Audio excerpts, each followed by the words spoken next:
Welcome to Real Talk in ELT, the podcast that talks about the reality of teaching English. Welcome back to another episode of Real Talk in ELT. Oh my goodness, I even forgot to put that. Oh, this is so unprofessional. So look, oh, there it is. All right. Let's just slide this over. If you're not watching, I didn't even put the logo. I'm such an unprofessional podcaster. Okay. Well, anyways, here's the episode. It's just me.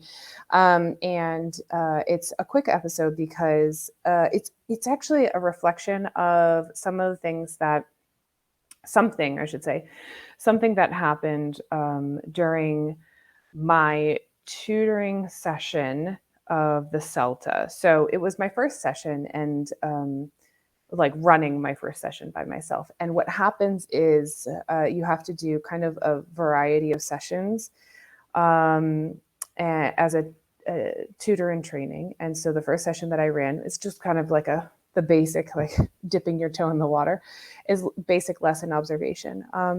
And so you select a lesson for the candidates to observe. And as we're doing it online, these are pre-recorded sessions. And I apologize, it's going to be kind of loud and noisy here today, but hopefully I can get through this without any major interruptions. If not, I probably won't edit it out, but I'll say that I will right now.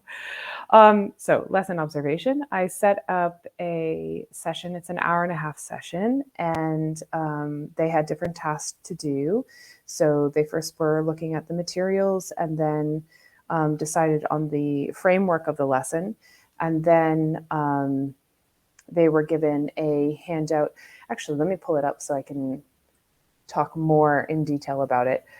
So I designed this handout based on some of the things that I typically look for when I'm observing for my mentorships and things like that. And I find it useful to keep these ideas kind of floating around in my head as I'm watching, because sometimes you can get hyper-focused on one thing or another. And what I really wanted to do was for them to have, or to be looking at different aspects of the lesson. So again, super professional, right? Let's see, here we go. All right, so the questions that I had given them to think about as they were observing, obviously they're going to look at the number of students, the level of students, materials that they were using, but I had given them the materials that the teacher had been using. Because fortunately, this was a session, actually, it's quite good. I enjoyed it. I think it was quite effective. Anyways, it's an Oxford lesson done, like the Oxford publishers had posted on their website. And so the questions are, what is the teacher trying to achieve? Do they achieve this, and how do you know? How good is the rapport between the teacher and the students, and the students and the students, and how do you know? What, in your opinion, are the teacher's strengths? How do you feel about the balance between TTT and STT? And about the way the teacher uses language in the classroom? What different teaching techniques does the teacher use for presenting, practicing language, and getting students involved in skills work? What feedback and correction does the teacher give to the students, if any? How effective do you think it is? What do you notice about the way the teacher organizes and manages the classroom? What classroom technology does the teacher use? How effective is this? What was your favorite part of the lesson and why? What would you do differently and why? And what did you think? Oh, sorry, no, there's two more. What did you think of the way the teacher wrote out the lesson plan? Did it give you all the information you need to view the video? And could this lesson be delivered similarly online and face-to-face environment? If not, what adaptations would need to be made? So again, it kind of touches on lots of different things. And I did not give them the lesson plan prior to watching. I wanted them to observe the lesson first and then come to their own conclusions and then see the teacher's rationale behind it, so that they could kind of, that was just how I decided to do it. It's not right or wrong. It's just how I decided to do it. What I noticed was these teachers, it's a mix. There's 8 of them. And they range from teaching from about 1 year of experience teaching to over 15 years of teaching experience. And they got stuck on two things. Not stuck, but had trouble moving beyond. So the lesson materials, I can actually pull it up. Let's see how technologically advanced I can get in this podcast episode. Hang on, hold please. Let me show you. And this one. There we go. So this was the lesson. It was vocabulary and skills development. And what they were doing, what the teacher was doing was number 1 until number 6. And so let me just show you quickly. So you can kind of see the lesson. So it starts here and it says listening and reading and understanding connected speech. And I guess the listening and reading was a little misleading because they assumed that it was a listening lesson or a reading lesson.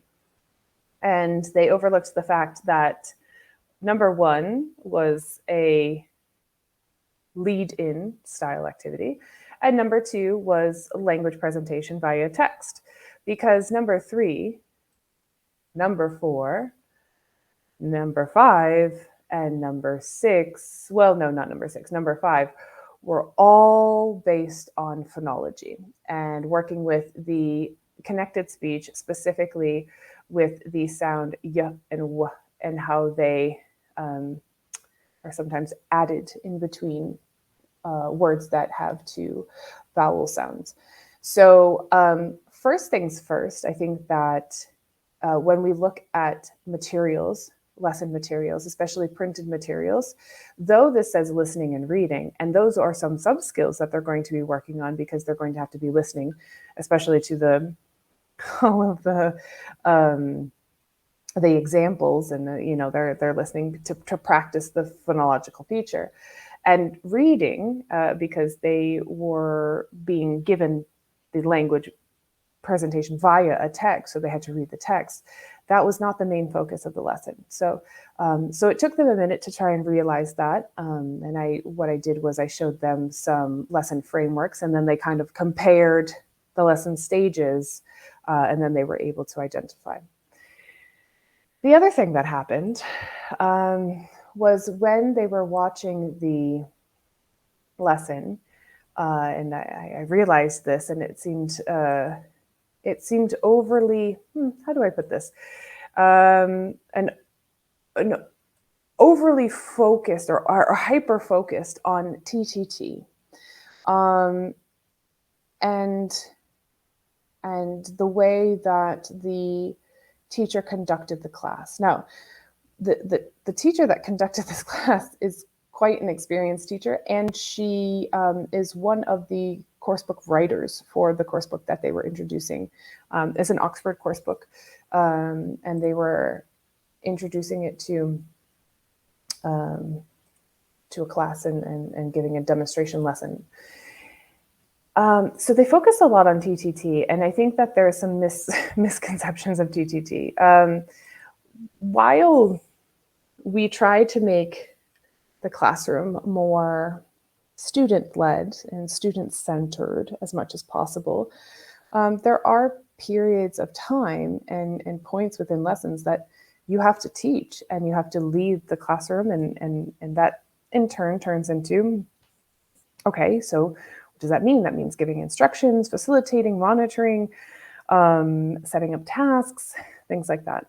And everybody has their own style and everybody has their own way of speaking. For example, the way that I would deliver instructions to a group of students is going to be much different than the way that somebody else is going to deliver instructions to a group of students. And therefore, we have to be careful of being hypercritical of each other. And I think that this tends to happen. And I'm not trying to be critical of the teachers in the group. It seemed to be clear to me that they hyper-focused on one thing, And we're very,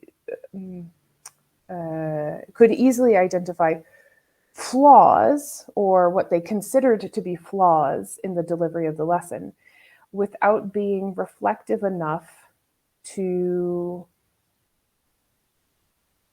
see if it was effective or not. Because regardless of if you have, excuse me, regardless of if you have a personal opinion on the way that someone delivers a class, really, we can give suggestions and constructive criticism in an effort to improve the delivery of lessons. But everyone has their own style, and everyone delivers lessons in the way that they see fit. And one of the things that I realize is that when we're giving feedback on lesson observations, it should be balanced, because I would be willing to say, and I haven't been observing teachers for much over 6 years in a professional capacity. So in the past 6 years, I haven't ever seen a complete disaster of a lesson. There's always been redeeming qualities. There's always been positive points. There's always been things that continue to work and the teacher should continue to do. However, there are ways of delivering constructive criticism. And one of those ways that I think is really important is not only to identify where there's an area of possible weakness or perceived weakness. I'm going to say perceived weakness because this is, again, opinions.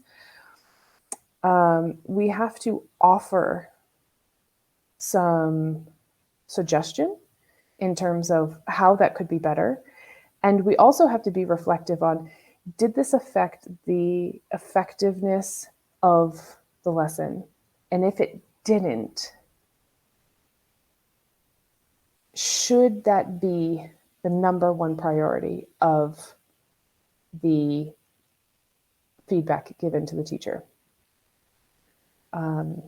So as I'm going through this kind of CELTA journey, and mentoring and observing lessons and going to institutions and helping with, teacher training and observing and giving feedback to people, I always try to think about, okay, I noticed this. I would have done it differently. However, is it necessary for me to give this person feedback on this? Because was it effective in the class? And if it was, is this just me being overly critical because I have a different style preference? Or is it because this is truly going to benefit the students reach the outcome of the lesson? And I think that's where we need to start looking when we start observing other teachers' classes.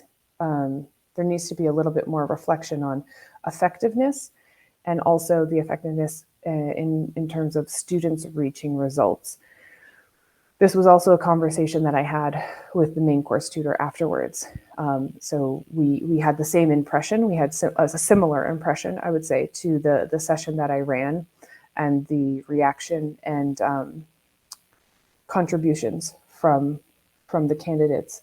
And so, yes, if you decide to start training teachers and you start to offering lesson observations, or if you have to do that in a professional capacity, especially if you're a coordinator, I would say that it's something you need to consider and be reflective about, instead of being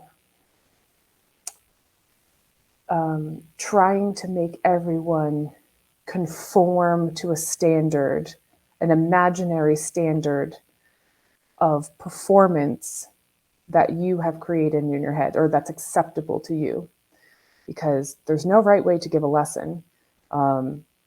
That's something that I've learned. There's no right way there's no direct way of getting there. And so we have to let people figure it out on their own. And even if it's something that I want to be comfortable delivering, or the way that I would construct a lesson or stage a lesson, if it's effective and useful for the learners and the aim was reached, at the end of the day, I have to think of what constructive criticism can I give that doesn't impede the personal style and personal choices that the teacher is making, but also allows them to grow so that their students have better results.